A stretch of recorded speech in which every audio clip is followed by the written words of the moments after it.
Hi everybody, welcome to Crafting with Mimi. I'm Lisa.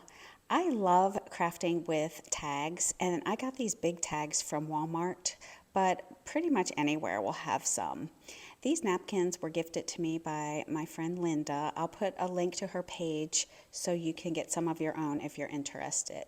So all I'm going to do first is put some Mod Podge on the front surface of the first tag, and then I'm going to separate the plies of the napkin, and look how many images you get on this napkin. I love it. And instead of cutting and guessing where I need it to cut, I just lay the whole thing on top and then mash it down with my hand very gently to get the wrinkles out, and then I cut it. And then I put that aside and did the same exact thing to the other tag. I just laid the whole thing on top, pressed it down with my hand to get the wrinkles out, and then cut it out. I put those aside to dry because I didn't want to mess with them too soon. When they were dry, I got a piece of sandpaper and folded it in half so it would have a nice little crease so I could get down in between the top portion of the tag, like in the crease of it. And I just start like going back and forth very slowly but carefully just to cut the paper off. And I did put a layer of Mod Podge on top of the napkin so it wouldn't rip. And once I do both of these, they come out so nice and clean. And y'all, you can also do the iron-on method for this, and even really the saran wrap. And then I took some green paint. I couldn't decide which one I liked best, but I went with the sage color. And I just went around that bottom portion of the tag. And then I went around the whole thing, the top portion and the bottom portion, with my ink pad just to accent the edges. And I love that effect so much. So pretty. I decided where I was going to put these together. I knew I wasn't going to put the holes together because it just didn't make sense for this, and you're not going to see that anyway. So I wanted a lot of the lemon one to show, so I just put them down in a way that you could see both of them really nice. And I just used hot glue for that. And then I took what's left of my lavender pick from Walmart, and I just love this. It's so dainty and pretty. And I just put 3 strands one way and 3 the other using hot glue. And then I wanted to make a yellow bow for the middle, but I didn't have any skinny ribbon, so I just cut some fat ribbon in half, or just a strip of it. Made a little bow out of that and put it right between the 2 pieces of lavender. And then I flipped it over, put a simple jute hanger, and that was it for that. And I really love how this turned out. These colors are just so pretty for spring and summer, and I really, really love lavender and lemons together. It just really is my vibe. Y'all let me know what you think about this first DIY.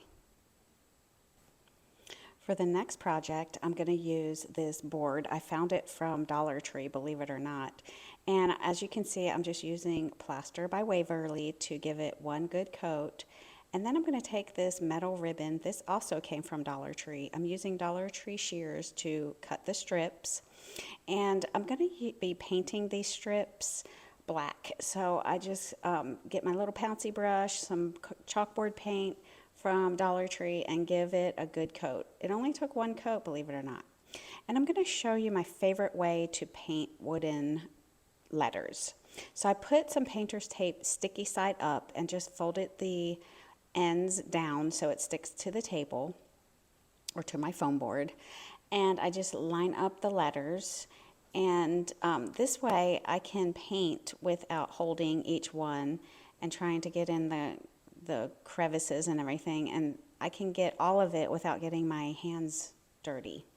So this is my favorite way. I hope that you'll try it. So once they're nice and dry, I am going to line them up on my board. I didn't attach them yet, but I needed to know exactly where to put my metal strips. And as you can see, I'm using my cute little arrow staple gun to adhere these little strips to my board. And again, I'm going to tell you, this is the easiest staple gun I've ever used in my life. And then I just used hot glue to put the letters down.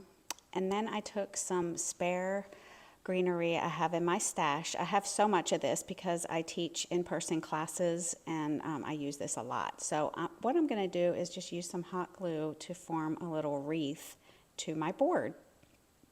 And I'm just using hot glue. You can use staples if you want, but this greenery in particular is really dainty. And then I have these lemons from Amazon in my stash, as well as some of this lavender from Dollar Tree. And that just completes my wreath. I didn't put a bow or anything. And I like to make really nice looking hangers when I can. And for this particular project, you're not going to really be able to see it, but I made little knots out of some nautical rope and glued those to the top of the board, as you can see there. And then when I flip it over, I'm going to put the nautical rope hanger right behind the knots.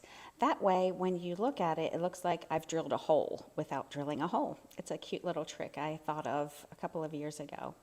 This is my last bee on the wire, and I just twisted around the paintbrush to make a little loop, and I'm just gonna loop it onto one of the lavender pieces.